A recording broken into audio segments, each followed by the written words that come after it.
नमस्कार दोस्तों। पिछली बार हमने बात की थी सूफ़ी पार्ट 3 पे। हमने बात की थी हकीकत अली पे। हमने बात की थी सूफ़ी के मेन थीसिस पर, जिससे एक साधक अपनी ज़िंदगी को सही रास्ते पर रख करके पूरी ज़िंदगी बिता करके उस मालिक दो जहाँ की पहचान कर सकता है। अब हमारे एक प्यारे भाई हैं शहबाज भाई, उनके कहने से ये एक 6 भाग में मैं सीरीज बनाने की कोशिश कर रहा हूँ, ताकि इस साधना पथ को, इस रास्ते को बहुत अच्छी तरीके से समझ लिया जाए और समझ करके इस पर हम चल सकें। क्योंकि जब तक चीज़ें समझ में नहीं आएंगी तब तक थोड़ा सा प्रॉब्लमेटिक है।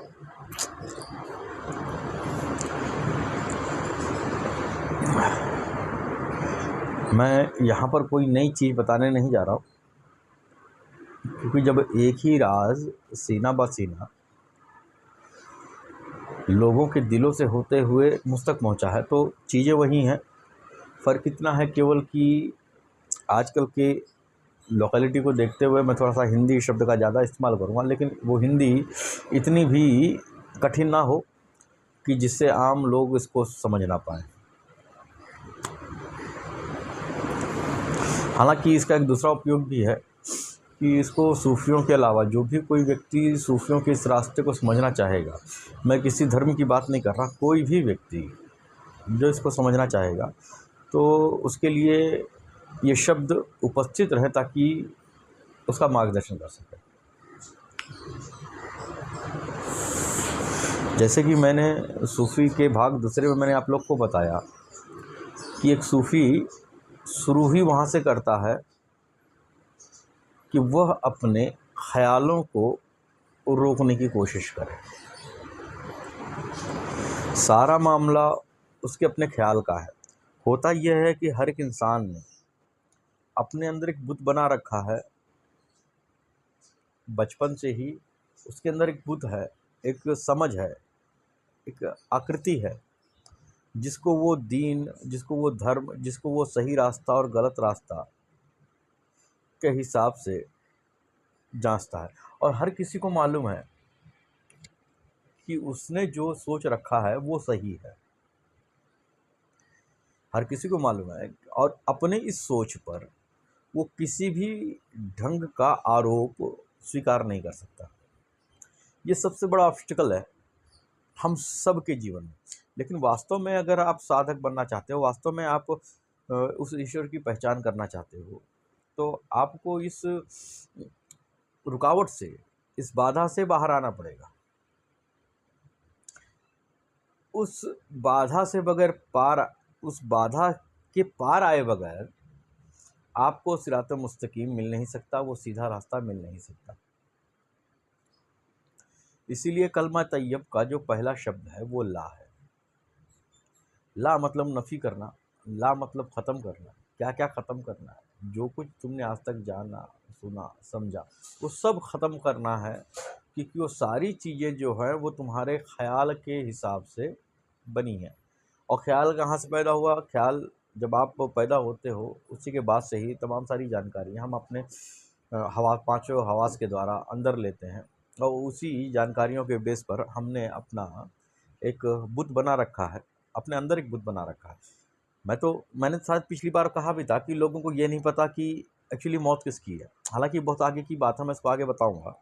लोग समझते हैं इस वजूद को, इस ज़ाहिरी वजूद को मौत है ना, इसको मौत नहीं है, इसको मौत है ही नहीं है। इसमें क्या है? आग है, हवा है, पानी है, मिट्टी है। जब आपकी रूह परवाज करेगी तब ये यहीं रह जाएगा। पानी पानी में चला जाएगा, मिट्टी मिट्टी में चली जाएगी, आग आग में चला जाएगा। सब चीज़ें अपनी जगह पे पहुंच जाएंगी। हर एक चीज़ को अपनी असल में पहुंचना है। इन्ना लिल्लाहि व इन्ना इलैहि राजिऊन। तो आप किधर हो? आप कभी इस पे गौर और फिक्र करो कि आप जिसको आप समझते हो वो आप किधर हो? रूह है, दिल है, वो तमाम सारी चीज़ें हैं। ये तो अरवाह हैं, जो कि ये तो नेमतें हैं, ये तजल्लियाँ हैं जो हमको बतौर तोहफ़ा मिली हैं, ताकि हम अपने इस मकसद को, जिसमें अल्लाह को पहचानना है, जिसमें रसूल करीम सल्लल्लाहु अलैहि वसल्लम की पहचान करनी है, उनकी इताअत करनी है, उनकी फरमाबरदारी करनी है, ये तो सब इससे साबित होगा। लेकिन वो वजूद कौन सा है? वो वजूद कौन सा है? वो वजूद दरअसल हकीकत में हमने अपनी नफसानी ख्वाहिशों के ज़रिए से, अपने ख़याल के ज़रिए से अपने वजूद में बना रखा है। हर एक नफ्स को मौत का मज़ा चखना है। तो यही वो नफ्स है जिसको मौत का मज़ा चखना है, इसी को मौत है, इसी पे सवाल जवाब है। तो हम इसको पूरे को समझने की कोशिश करेंगे कलमा तैयब के चारों शब्द, 6 शब्द पर, ला इलाहा इल्लल्लाह मुहम्मद रसूल अल्लाह। ये 6 पार्ट बनते हैं, 6 मंजिल हैं, ये 6 की 6 मंजिलें हैं। तो हम आज बात करेंगे पहले ला के ऊपर कि इस्लाम शुरू ही ख़त्म करने से होता है, उसके पहले ये शुरू ही नहीं होगा। ये आपको कत्ल करना है। आपको कत्ल किसको करना है? आपको अपने नफ्स को कत्ल करना है, वहीं से समझना है। और ये नफ्स अगर कत्ल होगा तो इसमें जो इसके जो कत्ल करने की जो सबसे बड़ी ताकत किसी को मिलेगी, वो ताकत आपका ज़मीर आपको देगा। ज़मीर तो आप लोग समझते होंगे सब लोग। ये ज़मीर बजाते खुद इस इंसान के शरीर में मकाम इमाम हज़रत हुसैन अलैहिस्सलाम है। इन्हीं के दम पर इस नफ्स को ला होना है। ये नफ्सी है जो दिमाग में ख्याल बनकर, दिल में इरादा बनकर,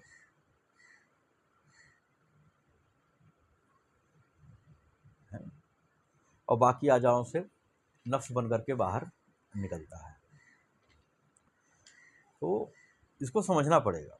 और हमको जो इरादे वाली कुव्वत मिली हुई है, आप समझिए ये बहुत बड़ी कुव्वत है। जब इलाहा के शब्द पर हम बात करेंगे तब मैं इस दिल के बारे में बताऊंगा। वास्तव में ये दिल जो है, ये अल्लाह पाक की तरफ से दी हुई एक नेमत है, एक तोहफ़ा है, जिसके ज़रिए से हम अपने रास्तों को आसान कर सकते हैं। देखिए, हुआ ये कि इस कायनात के बनने के पहले, जब केवल खुदा था और कोई नहीं था, तो भी ये सारी कायनात थी, तो भी सरकार दो आलम सल्लल्लाहु अलैहि वसल्लम थे, तो कहाँ थे आप? उस वक्त अल्लाह पाक के मालूमात में थे।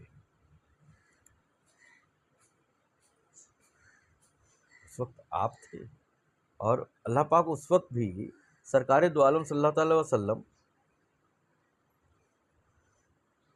के शान अक़दस में दरूद शरीफ का तोहफ़ा भेजा करता था।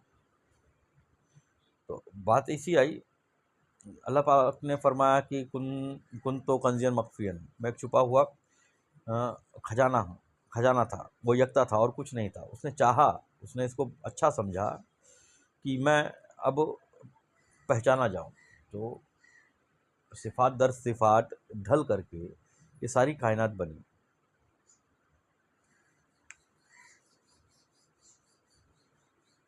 और जब अल्लाह ताला ने फरमाया कुन हो जा, कुन, तो एक ने कहा, अब जिसको कहा वो भी तो मौजूद होगा। बात एकदम क्लियर समझने की है कि जब होने का हुक्म किसी को दिया गया, तब कोई ऐसा तो होगा जिसको कहा गया कि तू हो जा। तो वो जो होने की बात किसी को कही गई, वो कौन था? तो ये गौर व फिक्र का मकाम है। बगैर गौर फिक्र किए हम इसके जड़ को नहीं पा सकते। समझना इसके लिए बहुत ज़रूरी है तो जब अल्लाह पाक ने फरमाया कि हो जा, तो ये हो जा का जो हुक्म था वो किसी के लिए तो रहा होगा। तो ये जिसके लिए ये हुक्म निकला कि हो जा, तो ये हो जा किसके लिए कहा गया? तो इससे हमको इशारा मिलता है कि कोई तो था और वो छिपा था। वो कहाँ छिपा था? देखिए, एक छिपा हुआ और एक छिपाने वाला, दो हो गए ना। जबकि हम ये मानते हैं कि उस वक्त अल्लाह पाक यकता था, उस वक्त अल्लाह पाक यकता था। अब वो जो छिपा हुआ है वो कौन छिपा हुआ है और वो कहाँ छिपा हुआ था? वो छिपा हुआ था अल्लाह के तसव्वुर में, अल्लाह पाक के के मालूम में। इसको आया में साबिता कहते हैं।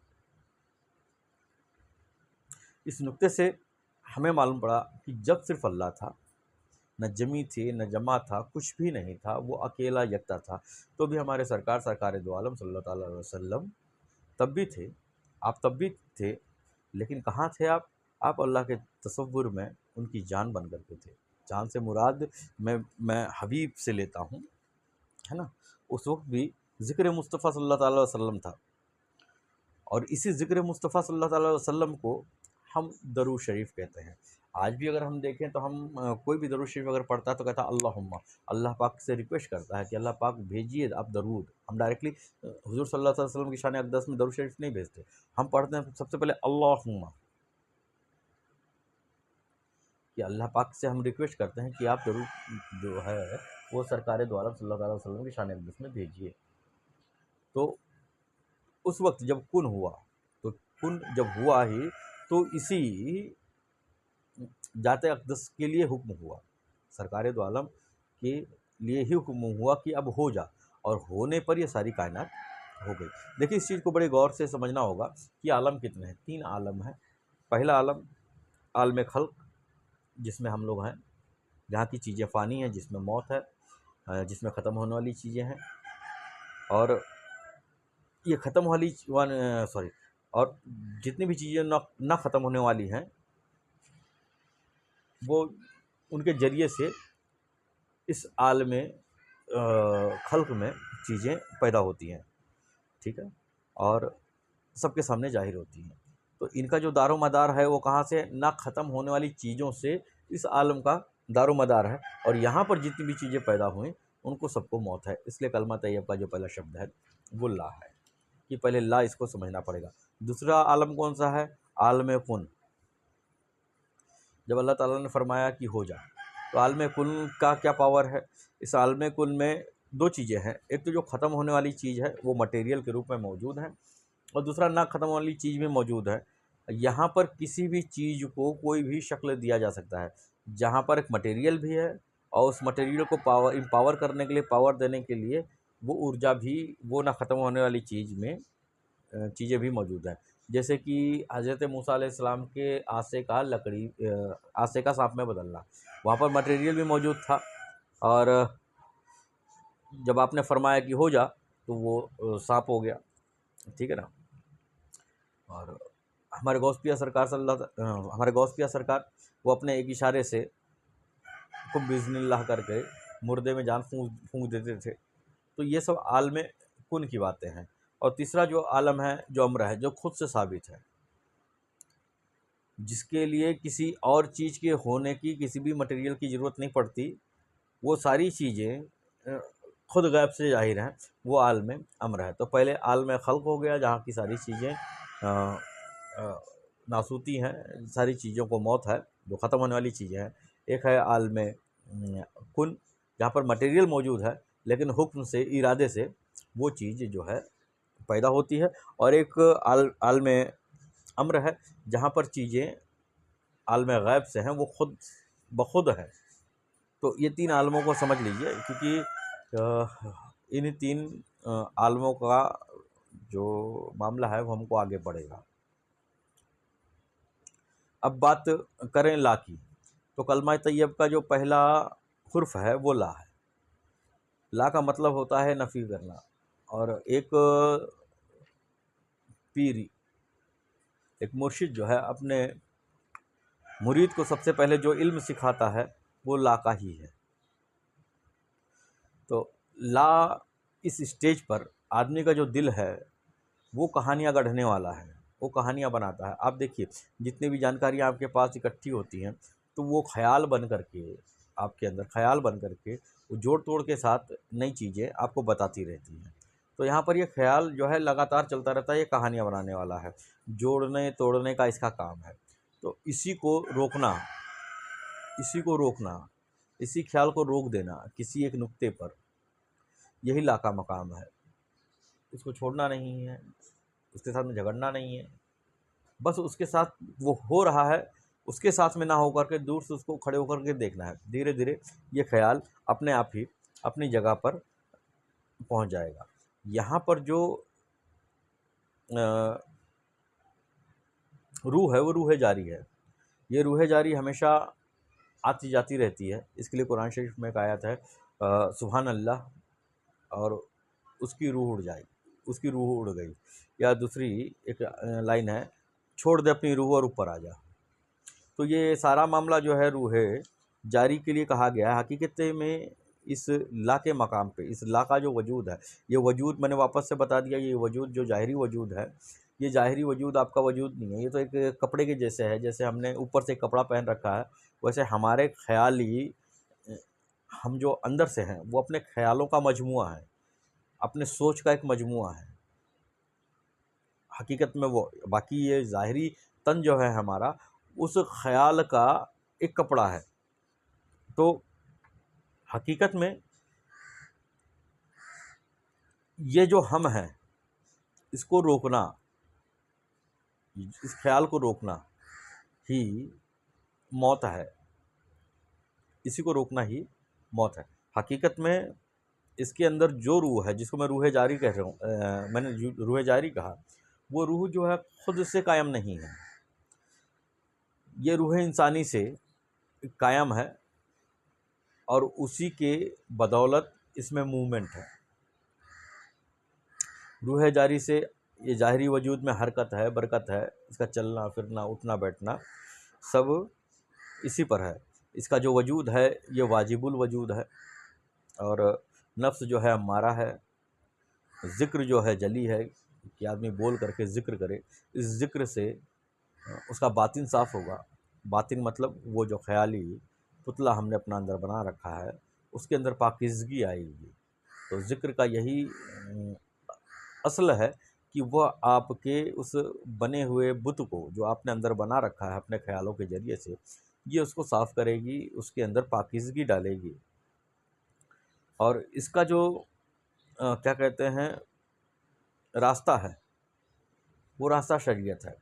शरीयत यहाँ पर बहुत ज़्यादा इम्पोर्टेंट रखती है, क्योंकि इसी शरीयत के फॉलो करने के हिसाब से, इसी शरीयत को अपने जीवन में उतारने के हिसाब से हमारा बातिन जो है प्योरिटी को हासिल करेगा।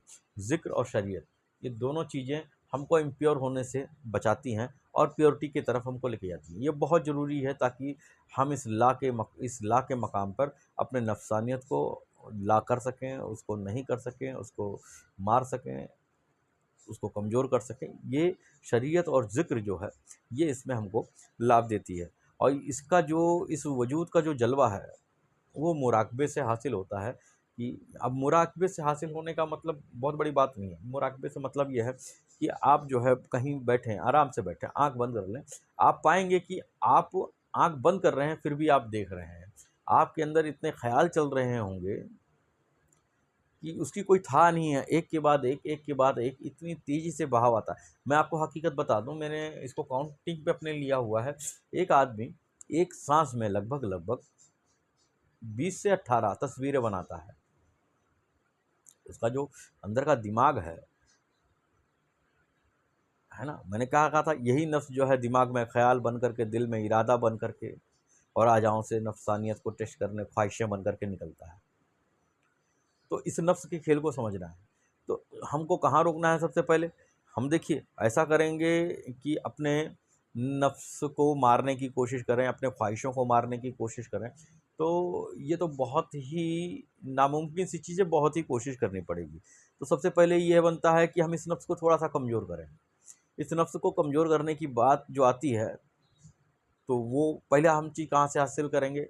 पहला तो जब दिल में इरादा हो, तो देखिए आपने गौर किया होगा कि अच्छी चीज़ों का इरादा जो है दिल बड़ी ज़ोर से कर लेता है, लेकिन सॉरी, जो चीज़ें ख्वाहिशात वाली हैं, जो चीज़ नफसानियत वाली हैं, उनका इरादा ये दिल बड़े ज़ोर से कर लेता है, लेकिन जब चीज़ें आपके सुधरने और ठीक होने की आएंगी, तब ये जो इरादा है वो ढुलमुल जैसा हो जाता है। तो इसका मतलब कि ये भी ठीक नहीं है अभी। तो हमको क्या करना है, पहला जो काम है वो अपने दिमाग पे करना है, कि हमारे दिमाग में जो नफ्स ख्याल बन के ज़ाहिर हो रहा है उसको देखो। उसको देखना कैसे है, तो ये मुराकबा यहाँ से निकलता है कि आप बैठे, आंख बंद करें और आने वाले ख्यालों को देखते चली जाएं, बस देखते हुए चले जाएं। जब देखते देखते देखते देखते आपको उन ख्यालों में आपको अपनी सूरत नज़र आएगी। अपनी सूरत मतलब कि आप इस वक्त क्या हो, इंसान हो या हैवान हो, ये चीज़ आपको उसमें बिल्कुल आपको समझ में आएगी। और उसके बाद जब आप जो है अपने उस ख्याल को कमज़ोर करने के लिए ज़िक्र को पकड़ोगे, और जब आपको अपनी बुराई समझ में आ जाएगी, एक कमी समझ में आ जाएगी, बुराई इन द सेंस आप एक कमी को समझ लोगे, तब उसको रेक्टिफाई करने के लिए, उसको ठीक करने के लिए जो भी विर्द आप करोगे वो आपके इरादे से निकलेगी और उसको रेक्टिफाई करती हुई चली जाएगी। तो एक समय ऐसा आएगा कि ये ज़िक्र करते करते करते करते आपकी ख्वाहिशें जो नफ्स के ज़रिए से बाहर निकलती हैं, उनका ज़ोर अपने आप टूट जाएगा। और इसको आप बार बार बार बार बार बार आपको मुराकबे में चेक करते रहना है। आप कमोबेश समझ लीजिए कि इस का मामला लगभग लगभग 3 से 6 महीने तक आपको इसकी रियाजत करनी पड़ेगी।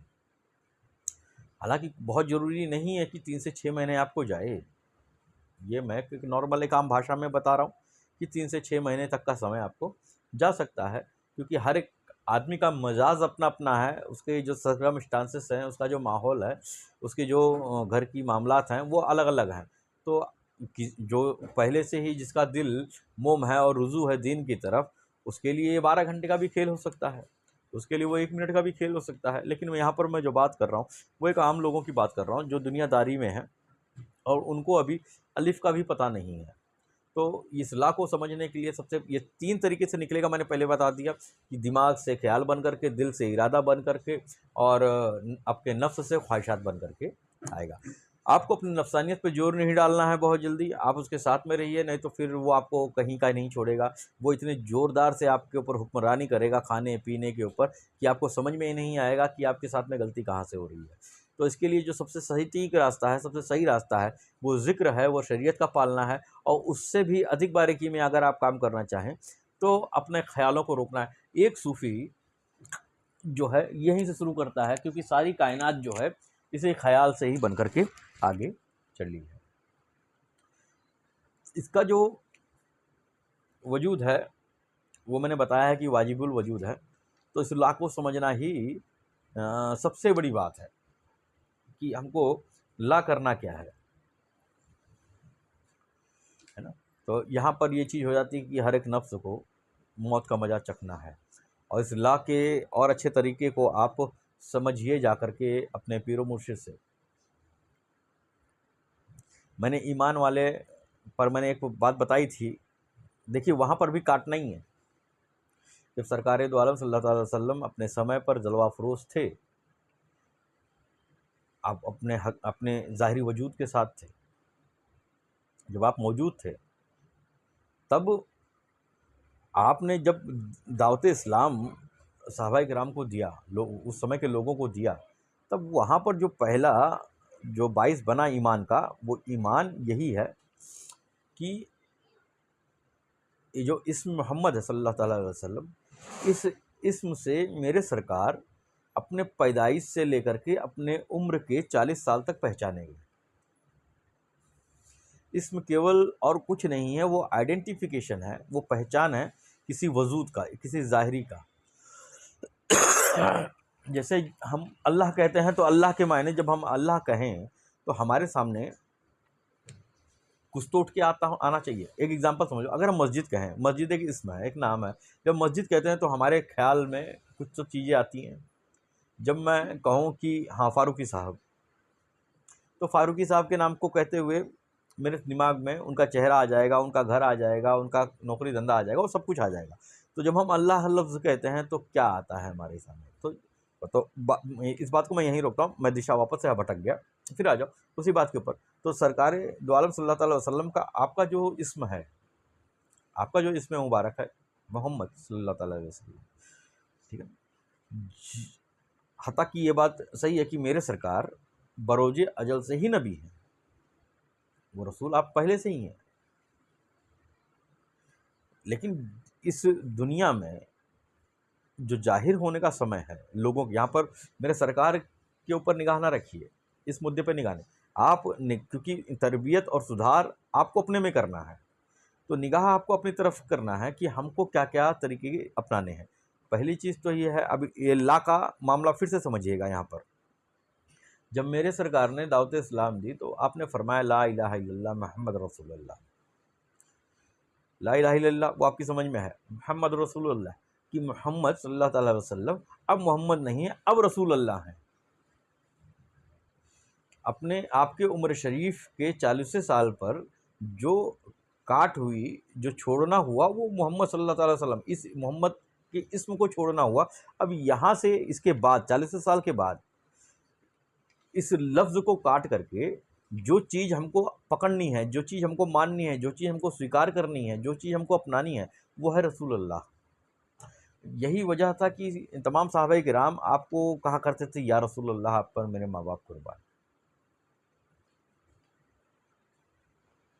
तो ये ईमान की पहली सीढ़ी है। देखिए यहाँ पर भी काटना हुआ कि आज तक आपने जो माना है वो मानने से कोई मतलब नहीं है। तो ला का जो लफ्ज़ है, ला का ला अपने आप में एक बहुत बड़ा शब्द है बाबू। जिस दिन आप इस ला को समझ जाओगे उस दिन सारा मैटर ही ख़त्म हो जाएगा। उस दिन आपको इस संसार में, इस दुनिया में कुछ भी चीज़ें जानने की ज़रूरत नहीं है। आप ऑलरेडी जने जनाए हो। आपको ऑलरेडी वो नुक्ता आपके अंदर है कि आप सारी चीज़ों को खुल करके समझ जाओ। इसमें कोई नई बात नहीं है। फ़र्क यह है आपको ला सही तरीके से करना आना चाहिए। इस ला के मकाम पर आपको सही तरीके से खड़े होना, इस मकाम को पार करना आपको आना चाहिए। तो इसके लिए आप अपने मुर्शिद से राब्ता करिए, उनसे रिक्वेस्ट करिए कि सरकार मेरे को इस ला के राज व न्याज को बताएं, इसको मैं अपनी ज़िंदगी में कैसे उतारूं। हालांकि इशारा मैंने अपने हिसाब से पूरा का पूरा दे दिया है कि एक इंसान, हमारा जो ज़ाहिरी, फिर से मैं इसको रिपीट करता हूं ताकि हम इस ला को बहुत बेहतर ढंग से समझ पाएँ। हमारा जो ज़ाहिरी वजूद है ये हमारा वजूद नहीं है। हमारा वजूद इस ज़ाहिरी कपड़े में, इस ज़ाहिरी तन में के अंदर कहीं है, जो कि हमारे ख़याल से बना हुआ है, हमारे नफ़सानी चाहतों से बना हुआ है। हम अपने हवास के ज़रिए से बाहर कोई भी चीज़ ऐसी पकड़े हैं मजबूती से जो हमको बहुत अच्छी लगी, तो वो हमारे अंदर उतनी ही ताकत के साथ में जम हो जाएगी। आप सोचिए, जब से आप पैदा हुए आपने कितनी सारी जानकारियों को, कितने सारी इन्फॉर्मेशंस को अपने अंदर लिया है। जो चीज़ें आपके नफ्स को बहुत अच्छी लगेंगी वो चीज़ें आप बहुत तगड़े से पकड़ लोगे। इवनली वो चीज़ें आपको रात में भी दिखाई देंगी, वक्त ख्वाब में भी दिखाई देंगी। इसका भी एक सीधा सा मामला है। जो ख्याल रात को सोते समय दिखाई दे गए वो ख्वाब है, और पाकीज़गी की हालत में ला को समझने के बाद जो ख्याल आपको दिखाई दें, ला को समझने के बाद, इस मर्तबे को पार करने के बाद जो ख्याल आपके अंदर दिखाई दें, फिर वो कश्फ है। जो बेइख्तियारी में निकले वो ख्वाब, जो अख्तियार के साथ में निकले। हालांकि इसका जो मामला है वो दूसरे स्टेज पर, दूसरी मंजिल पर, इलाहा की मंजिल पे होगा। एक बात को बड़े गौर से समझ, हम जिस तरीके से नीचे उतरे हैं, वजूद दर वजूद ढल करके हमने इस वजूद को पकड़ा है, तो वजूद दर वजूद को फ़ना करके ही हम आगे बढ़ेंगे। फ़ना क्या है, बका क्या है, मैंने भी उस पर भी एक बार बताया है शायद किसी में, नहीं तो मैं फ़ना क्या है, बका है क्या है, उसके ऊपर मैं एक अपना रील बनाऊंगा, छोटा सा ही बनेगा लेकिन बनाऊंगा। तो सबसे पहले आप इसको लाखों समझिए कि अभी इस वक्त जो भी पहली मंजिल पे हैं, इस दुनियादारी को जी रहे हैं, तो उनके लिए सिंपल सा एक फार्मूला है कि उनका जो दिल है मुसन्निफ़ा है, वो कहानियाँ बनाने वाला है, तरह तरह के दुनियादारी के ख्याल बनाएगा। वो अगर दिमाग से निकलेगा तो ख्याल होगा, दिल से इरादा बन करके, और नफ्स से ख्वाहिशें बन करके निकलेगा।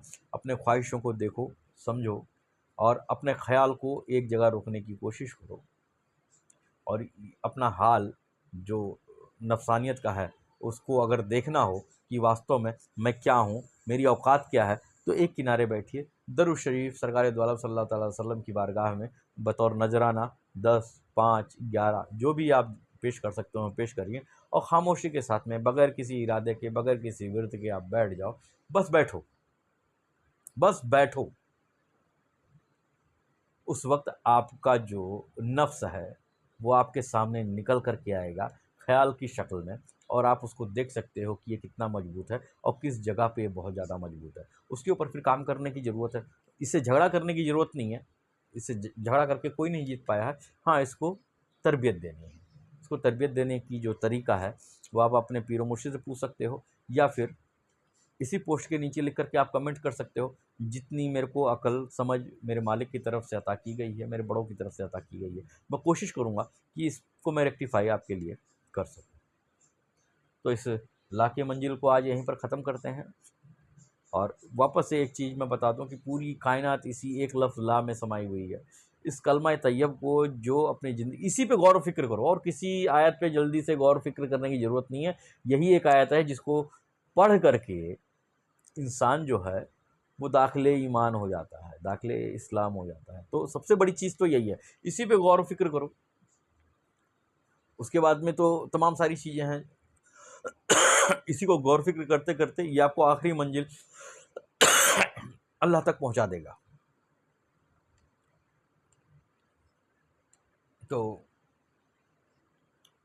अब ये अपनी बात को यहीं पर मैं रोकता हूँ और इसी इरादे के साथ में, इसी ख्वाहिश के साथ में कि आप लोग इस पे गौर व फ़िक्र करेंगे इस ला के नुक्ते पर और आप लोग अपने आप में थोड़ा सा तकलीफ़ हो सकता है कि हो, क्योंकि मैंने पहले बताया कि हमने अपने अपने बुतों को अपने अंदर बना के रखा हुआ है और हमें समझते हैं कि वही सही है। बेशक आप लोग सही हो, मैं गलत नहीं कहता कि आप लोग गलत नहीं हो, आप लोग सही हो। फ़र्क ये है कि जो मैंने बताया इस पे गौर फ़िक्र करिए और अपने मुर्शिद से आप इसके बारे में पूछिए। और जो लोग वास्तव में हकीकत में रब की पहचान करना चाहते हैं, अपने नफ्स की पहचान करना चाहते हैं, अपने खुदी की पहचान करना चाहते हैं, तो ये तरीक़ेकार मेरे को मेरे पीर व मुर्शिद हज़रत सूफ़ी अब्दुर रहमान खां साहब अलैहिर्रहमा बजरिए आपसे मिला और इस चीज़ को समझने में मेरे को, अपने अंदर उतारने में मेरे को लगभग 16 साल का वक़्फ़ा लगा। 16 साल के इस वक्फ़े को इसी में गुजारने के बाद मैंने इस चीज़ को खोलने की कोशिश की कि इसको मैं खोल करके आप लोगों के बीच में रखूं। इसे दुआ के साथ में कि आप इस ला की मंजिल को बेहतरीन तरीके से समझ पाएंगे। आप सबका दिन शुभ हो। मालिक आप सबको अपने अमान अमान में रखे।